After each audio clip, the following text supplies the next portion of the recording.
Hello, everybody. This is Football Talk with Beef and the Deuce. I am the Deuce. We got a stacked and packed episode today for you guys. Beef, what's going on? Yeah, outside of the stuff we were just talking about, Yeah. everything's gravy. Everything's good. Yeah, good. So let's dive right Everything's into good. it. Um, so Florida Bob, who we love Florida Bob. Love Florida Bob. He asks me, he goes, can Texas can surpass Michigan as the new rivalry with OSU? And I'm thinking, well, they're in the SEC, a different conference, so I don't know how they're going to be a rivalry. And I don't, but then I'm thinking, because it's home and away, so Ohio State's at Texas next year. The next 2 years, Alabama's home and away here. And I'm thinking, well, maybe he's on to something here. And I don't know the answer. I don't know what it is, because can that actually be, because they have to schedule years and years, and if not decades in advance. Mm-hmm. So I'm not seeing how Texas exactly could be a rival. Now, it could be like a nemesis team you don't want to play, but there's a good chance we'll play them again at the end of the season, right? Some in the playoffs? Yeah, I think overall with the whole SEC thing, it's due to, I guess, the CFP expansion, like we were just talking about. Yeah. You don't have to be scared to schedule big games. You don't have to be in Nebraska and be like, oh, we're not doing these games, blah blah blah. Like, Yeah. essentially, like we're scared to lose. Right. We don't want to lose because we're gonna get booted out. Right. So I would like to thank that expansion for the majority of these massive games this coming weekend. Yeah. Because now it doesn't matter if you lose. I mean, it matters to an extent. I get that. Because you always want to go undefeated. Right. You obviously want to have the best record possible. But Sure. if you have a weak strength of schedule and then you lose a game, it gets a little hairy. If you have a tough schedule, similar to like what OSU is going to be looking into, which has gotten a little bit more tougher as the rankings have come out. Right. It benefits them whether they win or lose. And now if they lose all of them, that's bad. You're not going to make anything with 4+ losses. Right. But if you do say you lose to Texas and it's a relatively close game, which I believe all of us think it's going to be, and you maybe lose to the team up north again, but they're a highly ranked team, or you come close to like an Illinois, or whatever the case may be. Mm-hmm. Those still look good. Those losses aren't considered bad losses, like how Notre Dame kind of had to overcome the Northern Illinois loss. Like, that's a terrible loss. That's just a bad loss, though. It's just terrible. But they won the games that they were supposed to win against quality opponents, and look where they ended up. Right, right. So those quality games benefit a lot of these good teams. So Ohio State, Texas with their pretty decent schedule. LSU. I mean, the only one that doesn't really benefit, I guess, would be Illinois, because we've talked about them and their easy schedule. Mm-hmm. But yeah, I mean, I think going back to the whole SEC thing, I hope we see more of it. I truly do. And there's always this, without directly saying it from these analysts, broadcasters, whatever, there is a rivalry between the Big Ten and the SEC because they want to be the best conference. Right. Yeah. So there's always going to be, in turn, some sort of rivalry. So if these games continue to get scheduled, which I believe after, the next couple of years, since like you said, you have to plan these at least 5+ years out. I hope the Big Ten teams outside of Ohio State schedule these big games. Right. Who doesn't want to see a massive Week 1 game like a Texas Ohio State? Or like a Michigan LSU? Like, that would be awesome. So I like what the SEC has done, and I hate to say that, but when they revamped and they went to 9 conference games, they, in their rules somehow, or whatever they said, that one of your off games must be a Power 4 team. You can't just do, Mississippi Southern Technical. You got to play, one of those 3 has to be a Power 4 team. Mm-hmm. But the Big Ten doesn't have that rule right now. So I think the SEC's just jumped up a spot on the Big Ten in that one. I like that idea. Yeah. I think it's a great idea, Yeah. and hopefully it gets adopted into kind of the Big Ten schedule. Yeah. Especially with the upper portion of the Big Ten being good teams, and hopefully it gets a little bit better with possibly if Lincoln Riley can get his stuff together. Yeah. Illinois. And then Illinois kind of up and coming this year. Don't sleep on my boys. Yep. I mean, you never know with Indiana and Signetti. I don't think we're going to have a repeat of last year, but I think the quality coaching, recruiting, portal stuff going on, that could benefit them too. So, you're looking at roughly, 6 to 7 top contenders, at the very least above average teams. Mm-hmm. But that's not bad. So hopefully they do kind of incorporate that. That's up to SEC sort of standards as far as number of teams. Absolutely. So okay, let's the three. So we're going to see how it develops as a rivalry, but I don't really think that Michigan will be supplanted. I don't know. That's hard to see. Because I don't think that Michigan is going to fall apart or anything. No, I don't think so. But also, I think it will be diminished because, as you say, you can still get in. Well, you can be OSU. You can lose to Michigan, get in the playoffs, and be the national champion. Yeah, and absolutely. And you can do it by destroying 4 teams in a row. I mean, Even Michigan supporters are like, yeah, we beat them, but by God, in the playoffs, they were it. There's no team that was even close. None. Mm-hmm. So, yeah, whatever. Got to thank Bob on that question. That'll be a developing one, and I'm intrigued by it. Okay, this weekend, 4 days of college football, Thursday through Sunday. What do you think about that one? That's new, and I like it, but it's new. Oh gosh, I can't get enough of it. Yeah. every time I look at the layout of the weekend, it's me thinking I'm not leaving my basement. Mm-hmm. I'm just not. You start off at noon with the biggest game of the weekend. Yeah. Almost without question. Of the year, probably. And then you end Saturday night with Clemson LSU in Death Valley. That's crazy. Yeah. So let's talk about those. Then Notre Dame, Miami. Yeah, and then you go back-to-back night games and you deal with Miami, Notre Dame, and then Bill Belichick's debut in TCU on Monday night. I might not sleep. Yeah, it's almost like March Madness in a way. I love it. So these three games, they're all top 10 teams. My question to you is: of these 3 teams, 3 games, 6 teams, what one won't be, or will they all be in the CFP? If I had to choose one, I would say it's going to be Miami, but who knows?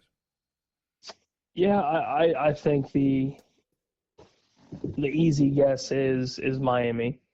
But I think they have a good shot. I think if the offense can get it together and their defense is somewhat present this year because they weren't last year. Mm-hmm. I think they'd be okay. Now, you're going to think I'm crazy here, just because they are independent. But Notre Dame might possibly fall out. I don't know too much about how the quarterback situation is going to look like. You're going to have a new starter. You do have one of the best running backs in the country in Jeremiah Love, so that helps. He's and obviously, and Freeman being who he's been the last couple seasons, been top-tier head coach. Oh, yeah. But do they have the playmakers? Because if they don't, and you try to lean a lot on your rushing attack, how is that going to look throughout the season? Who were their playmakers last year? They didn't really have a quarterback that was like, oh. Yeah, nothing. I mean, Riley Leonard wasn't anything crazy, but they relied on good rushing attack and defense. So if they can do that, then they're fine. I would have no issue. Yeah. But the quarterback unknown is a real thing. Mm-hmm. So I mean, if you're combining those 6 teams, I would say Miami and Notre Dame are probably the 2 that are going to be on the outside looking in. If you're giving me a ultimatum of who wouldn't make it. If you said two teams, I would say those two outside of the six. See, I think it's only Total. going to be one. I think 5 of those 6 won't be in, and I think it's Miami that's going. Well, and I'm not saying Miami. My gut feeling says Notre Dame gets in though. So yeah, I would say 5 out of 6. As an independent, because you have to get, assuming the Clemson gets in, Miami is going to probably have to play them in the ACC championship game, right?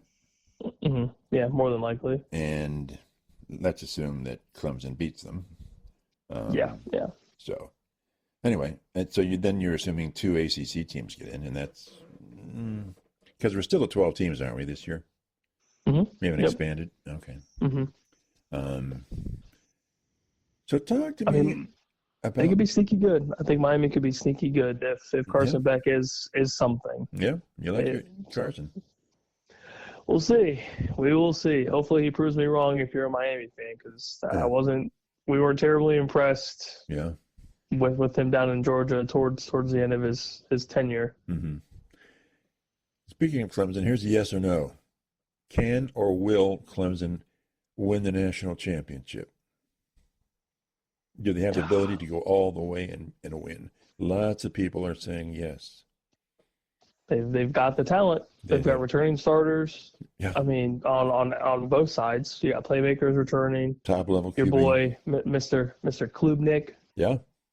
Or Klubnik, however you want to pronounce it. I've heard it both ways, so I never know what's right or wrong. Okay.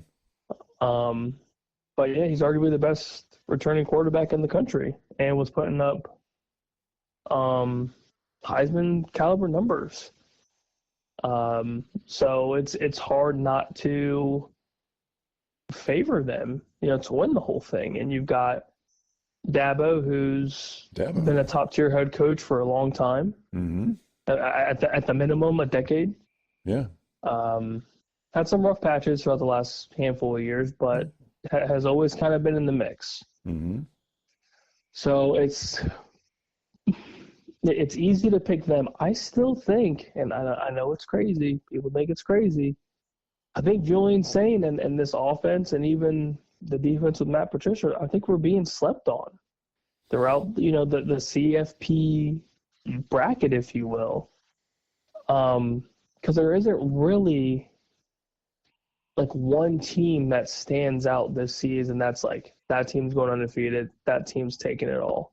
Right. There really isn't. Like, there's good teams, but there's no, like, Georgia when they're running through their dynasty, or like when Bama and Saban were at the top tier. Mm-hmm. You would look at them like, yeah, that team's probably winning. Dabo with like Trevor Lawrence and Deshaun Watson, like those teams. I don't really feel like there is that like one dominant team. It might be Clemson, throughout the season. It could possibly be them. But I think a lot of people, even myself included to an extent initially, overlooked OSU because of the whole back-to-back, national championship, scenario where it's very unlikely. Almost impossible. But this team's good. And and you have 2 of the best players in the country. Julian Sayin, from what people are saying, with no pun intended, this dude can throw. This dude's got game. He's got some zip to the ball. His release is insane. And you have the best receiver to throw the ball to that nobody has really proven to stop outside of Texas and Michigan. Right. So you have the best receiving core. Your running backs have been almost a dime a dozen recently for, God knows how long at this point. Mm-hmm. The unknown is just the defense. Like, what's the defense going to look like? So I still think OSU's got a hell of a shot to make it and to win it. So does Texas. But Penn State still got some love. But who's the hungriest? Who's the meanest team? Is it because when you've won a national championship, you figured it out. Yeah, we're the best. And a lot of times that's your worst enemy is, well, we're the best because we just won the national championship. Clearly last year OSU was passionately burning for it.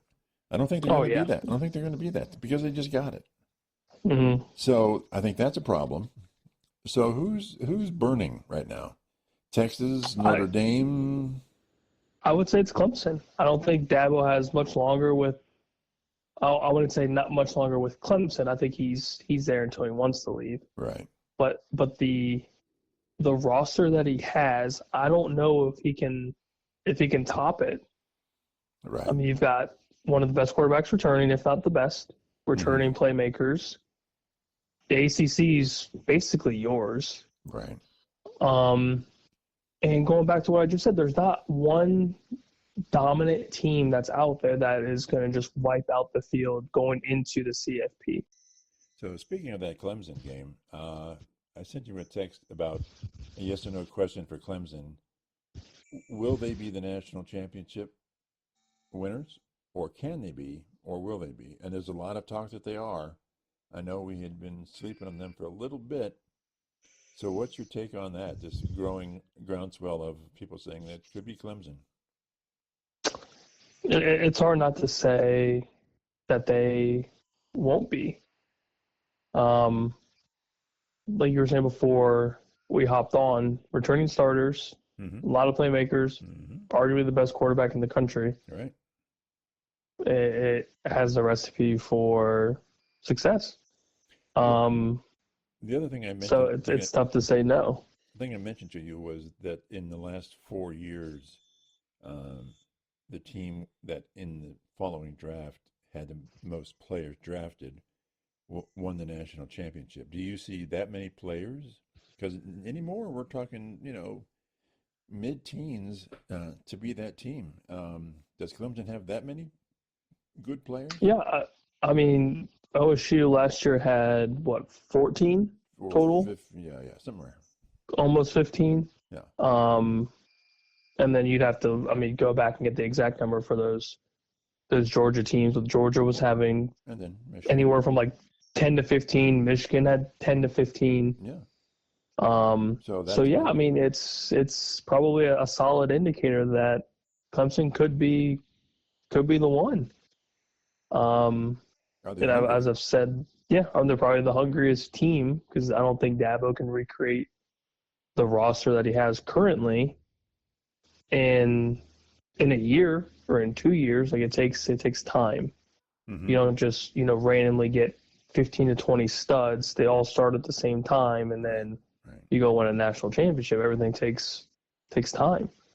So yeah, I think Clemson being one of the favorites is fair.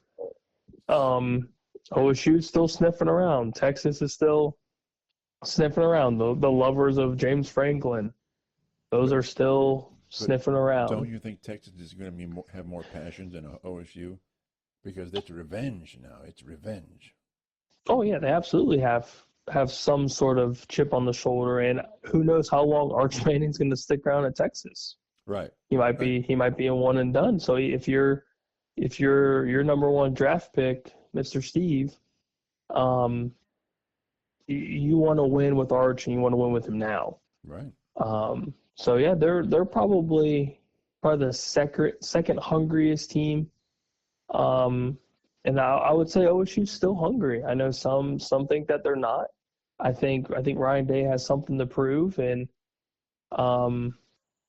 I think the roster that we have currently is still one of the best in the country. Yeah. And if Jeremiah Smith takes that big year 2 jump, which I believe he will, and his supporting cast with Carnell Tate, Brandon Ennis, Max Clare, who's probably the best tight end in the country, and Julian Sayin being the gunslinger that he sounds like he's gonna be, that has another pretty solid recipe for CFP success going down the season if everyone stays healthy, which is priority numero uno. Everyone's saying it's Penn State's year, though. Penn State's year. Yeah, well, you got James Franklin as your head coach. That's all I gotta say. That is all I gotta say, You don't man. think they're the hungriest team? No, I don't think James Franklin has any sort of urgency in his body when it comes to a big game. I truly don't. And we've seen it, and that's the other thing. He may be a good coach, has a good overall record, but it's the same argument with Ryan Day prior to the national championship. What is your record against top 5 opponents? Mm-hmm. Ryan Days is obviously better now. Mm-hmm. But yeah, James Franklin against top five teams, it's terrible. It's absolutely terrible. Mm-hmm. You have one win. Yeah. Like it's Rate the head it's coach. bad. What head coach of these would you rather have to win the national championship? And For put this year. for this year, yeah, and put Franklin in. So you got Sark at Texas, and of course LSU. All these are legendary coaches. So which one would you have? I love Ryan Day. I truly do. I think I think after last year, um, he showed me something. I think any coach that can take constructive criticism from their players just shows me a little bit more than a coach that acts like they know everything or like it's your way or the highway. Did he transform after the Michigan loss? Yes. I think that Michigan loss was the best thing that ever happened to him, to that team, to everybody on the coaching staff, or just everybody in the program alone. And I think we got that Ryan Day Georgia fire from that game, and I think that stays for the rest of his tenure. Because again, you don't want to lose to Michigan again, Right. going into this season. So that fire is there. And you want to prove that last year wasn't a fluke. So I think and this is obviously me hoping and assuming that this is going to stay the way that it's going to stay. But yeah, I think he's probably one of the most intense coaches that is going on in the country. Mm-hmm. And yeah, he's got something to prove. Who knows how much longer he has with Ohio State if he continues to lose to Michigan, and that has to be in the back of your mind if you're him. But I think overall he's just a damn good coach. Yeah. And I think outside of all the coaches that are currently in that top tier, so you've got Dabo, Kirby, Sarkisian's probably up there. Mm-hmm. The list goes on and on. There's very good quality head coaches, but not one of them is named James Franklin. I'll tell you that. Okay. I had a question and it just left my mind. So Uh-oh. I know it's funny like that how that happens. So here's the theory that going into the Texas Ohio State game, that Arch Manning's a better quarterback than Sayin, because he's had 3 starts. He's been on this. People say, well, he's never been in the horseshoe. Well, okay. He's been in the Texas stadium all of last year. He has started 3 games. And a lot of people think he was better than the quarterback they used. And Sayin has a great arm. So I think I'm just throwing this out here. There's a good chance he's a better quarterback right now than Julian Sayin. And that means a lot. Yeah, and it's tough because we haven't seen any game film from Sayin outside of practice. Right. So that the argument itself for the better quarterback, it would go to Arch, because there's experience there, because we've seen him play. Now, it might not be quality opponents, but we've seen him play and he's looked good. Playing is playing. But I think Julian Sayin being that underdog in this game, as being the quarterback kind of looked over in this matchup, depending on who you're talking to. Obviously, I don't think we're overlooking Julian Sayin and the possibility of him becoming one of the great quarterbacks in Ohio State quarterback history. Mm-hmm. But it's hard to say he's better than Arch when we haven't seen him play yet. So we're hoping he's going to be as good as we believe he's going to be, but it's also hard to discredit Arch Manning being again, a Manning Mm-hmm. and not assuming that he's going to be great, because I think he will be. I think he will be one of the better quarterbacks in the country. Mm-hmm. So yeah, I would say as of right now, yeah, he probably is better. But we'll see Saturday, how good he truly is in a Right. extremely hostile environment in the biggest game of week one, if not the biggest game of the season. Right. What do you think the reality that Nick Saban desperately wanted Julian Sayin? I mean, really wanted Julian Sayin, and he got him. And then, of course, he quit, and Mm-hmm. then Sayin left. That the fact that Nick Saban said, he's my guy, this is the guy I want, I only want this guy, that tells you a lot. That speaks volume. That is volume to 100 if you're Nick Saban. Because look at Nick Saban's quarterbacks under his tenure. Mm-hmm. And that is just college, not post college, but Right. the quarterbacks under his tenure are insane. Legendary. Legendary quarterbacks. Yeah. Like that speaks volume. So him going to a very pass friendly offense like Ohio State, I think is going to do wonders. And then you got, again, the personnel that's around him. The offensive line will be a question, which we all know going into this season. But yeah, like you said, Nick Saban, this was his dude. And if Nick Saban is recruiting you, you're probably pretty damn good at what you do. Mm-hmm. So I'm confident in the fact that he can perform. It's just, again, it's a massive first start for this kid.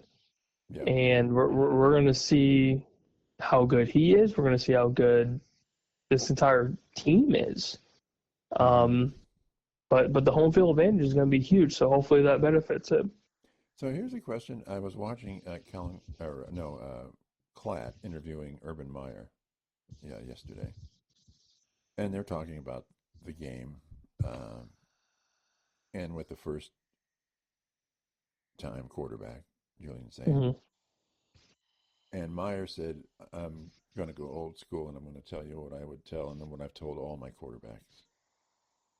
I want you to go out there and get me 20 yards. I want 2 first downs, and that's all I care about. You don't have to give me a touchdown. You don't have to give me a field goal. Give me 20 yards. Because what I do is I have a really good punting game, and I have a really good defense. And Texas will be playing on their half of the turf. And at the end of the game, it's 14-17, it's 15-12, and we'll find a way to win. So don't tell him, oh, you've got to beat Texas. That's not going to work. It's almost any quarterback. It's not going to, because it's too big. Mm-hmm. Well, how do I beat Texas? You don't have to beat Texas. He says he would take his quarterback and take, now that's 20 yards from here to here. And you've got 10 other guys. Are you telling me you can't get 20 yards? No, you can get 20 yards. Mm-hmm. And that's all I care about. Because then my defense and my kicking game will win the game at the end of the day. But that's such a conservative, and you don't think that's coming out of Urban Meyer, like he's Mr. Offense, right? Mm-hmm. But he said so often, that's all I need. That's all I care. That's all he said. You can't, especially with even professional quarterbacks. You got to go out and beat the Chiefs. Well, what's your game plan, coach? Mm-hmm. Because it puts everything on the quarterback, and that their brains just sort of stop because it's too big. And, yeah, the game of this magnitude is it can't just be Julian Sayin. Mm-hmm. It just can't. He himself cannot beat Texas. The team can. The team can, yeah. But yeah, I mean, just get, like you said, just get the yards. That's all. You don't need to be flashy. You don't need to be great. Just be good enough. And week one, we just need you to be good enough. Mm-hmm. That's it. And I think he can. Like, I don't need 20 out of 25 passing for 350 and 4 scores. Like, we don't need that. It would be great. Mm-hmm. And if he does put that up, that's extraordinary. It's great. Mm-hmm. But we just need him to be good. Just be good enough. You can be basic. I don't even care. Throw 15 passes. I don't care. Right. Just be efficient. Don't turn the ball over. Just be efficient enough to get us to where we need to go. And I believe our defense will be fine. Yeah. I do. Well, the corner. I truly think our secondary can rattle Texas's offense and be essentially kind of be wild. Weren't those the same corners that played last year against Texas? Yeah, the majority of them, yes. Yeah. The majority. And hopefully Abe Nosen can not have 15 penalties. Mm-hmm. But again, for his play style, I love the aggressiveness. I love it. I think it's great. Mm-hmm. So if he can clean that up, and then obviously with the secondary we have, I think we'll be fine. Pressure the quarterback just a little bit. Get in Arch's face a little bit. Hit him a couple times. Let him know what's up. Like that stuff speaks volume. Mm-hmm. And just establish dominance. Win the line. That's the other massive thing. Just establish who's the alpha and figure it out from there. That's all you need to do. Yeah. I don't know if it was Belichick or an earlier coach. You've heard of the kick thing, right? If our drives end in kicks, I'm happy. Mm-hmm. If we're punting the ball, kicking a field goal, or kicking an extra point, that's great. If we end in a kick, we will win the game. Mm-hmm. So even a punt. He said, punts are good. Punts are good. Yeah, our special teams has probably been one of the best special teams unit in the country for a long time. Yeah. Yeah. It's been that way it feels like forever. And that's fine. Like if you pin Texas within the 10-yard line, it's a long way to go. That's great. That gives them 90+ yards to try to drive down the field in the shoe. Yeah. That's hard. That is hard. Ask Tennessee. Yeah. just ask Tennessee. Yeah. It's not easy. Yeah. So we're saying that OSU will beat Texas. In our Elite Four procrastinator. We've got a 2-2 Clemson, and two say Robert and Bob say Clemson wins. Or no, they say LSU wins. You and I say Clemson wins. So what's the tiebreaker here? What do we got? It's got to be Clemson. It's got to be. In Death Valley, under the lights, it's got to be Clemson. I don't really have any doubts. I think it'll be a great game. Mm-hmm. But I think Clemson just has the better team. Mm-hmm. It's only 3.5 points, so it's right? Yeah, kinda. Kinda. Yeah. But it's a tough week one environment, especially for LSU. Now, if it was in Baton Rouge, maybe that gets a little more interesting. Yeah.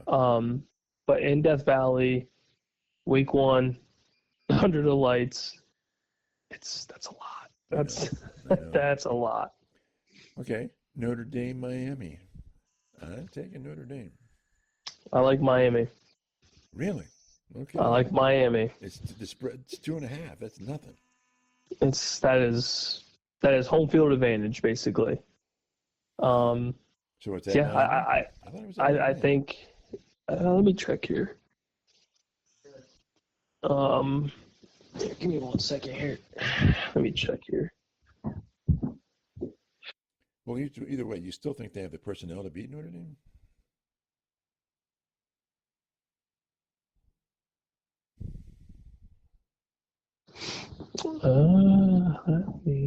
Sorry, I'm trying to find this stuff. I can't not locate the game because IT's tough. It's at Miami. Oh, it's in Miami?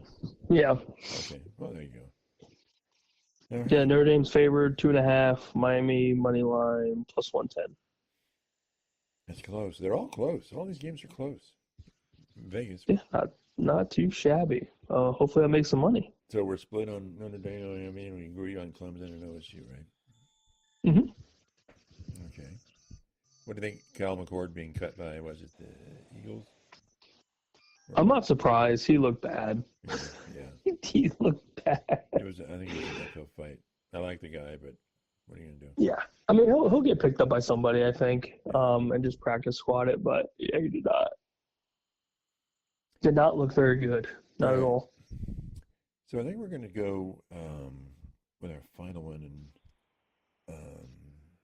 we'll go with we're talking a little golf here. Okay. So you're not a fan of Live, obviously, golf. Mm-hmm. But now Fox has them, and they promote the heck out of them. Mm-hmm. So I'm thinking they'll stay around for a while. Or what's your take on it? Because what was it normally on the CW, and who cared about CW, right? But now it's on Fox, and Fox is promoting the crap out of that. So, do you have a new take, an alternate take on the future of the coexistence with Live and the PGA? Well, me personally, I hope there's some merger because at the end of the day, you want to see the best golfers, and that's all I've ever cared about. And PGA currently has the best golfers. It's through and through, especially after this season.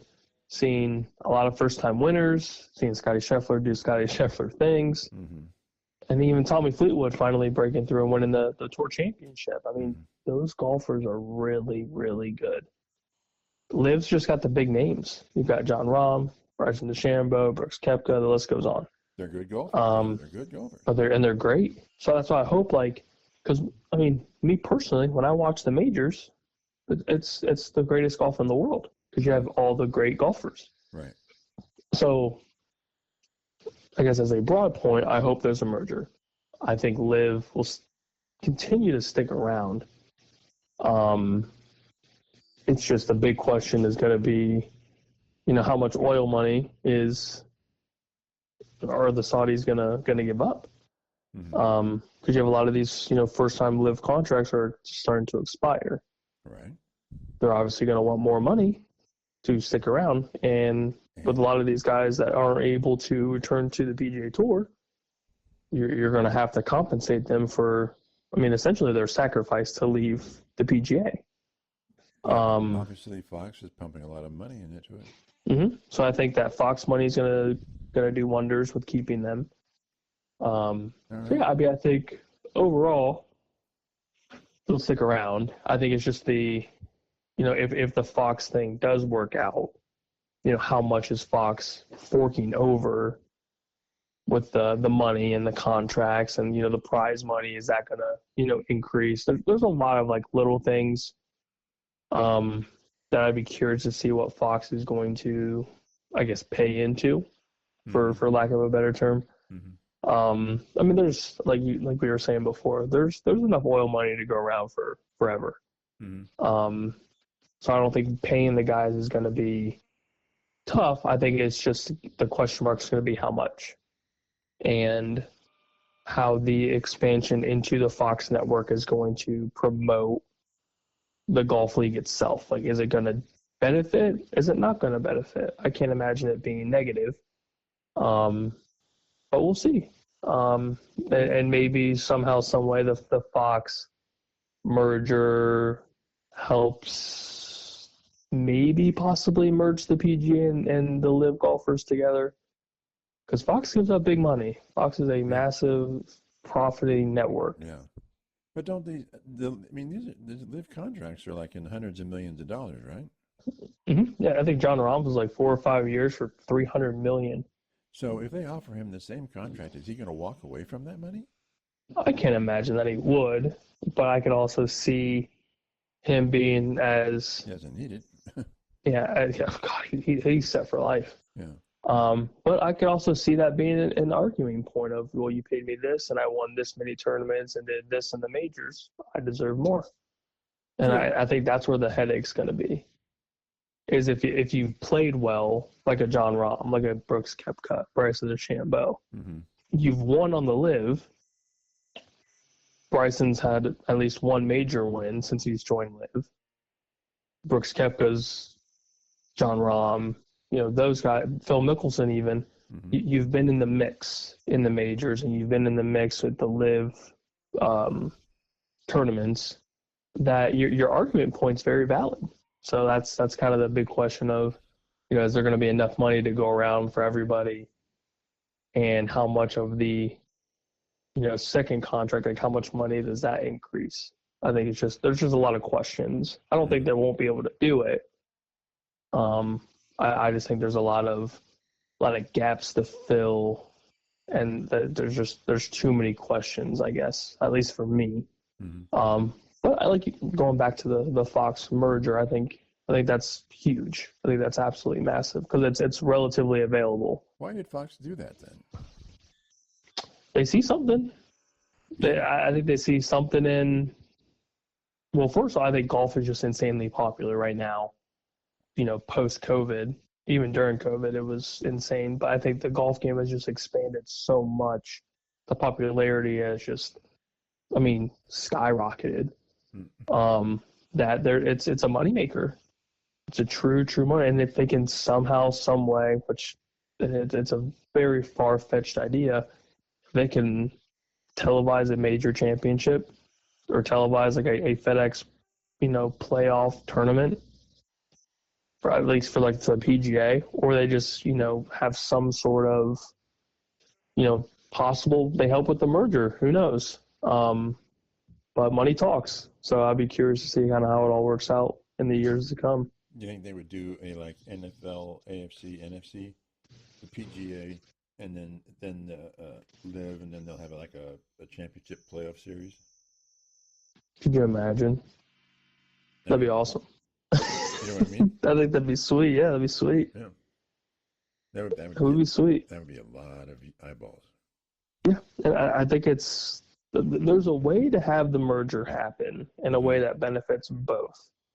I don't think the PGA wants to open up that can of worms just yet, which I think is crazy. But I think eventually they're going to have to. Yeah. Eventually. Yeah, I think Liv is pushing them in a certain direction. I don't know what it is, but it's such a different environment that somehow PGA has to respond somehow. Yep, somehow, some way, and I think eventually the head-to-heads are going to happen. Yeah, that'll be the exciting part.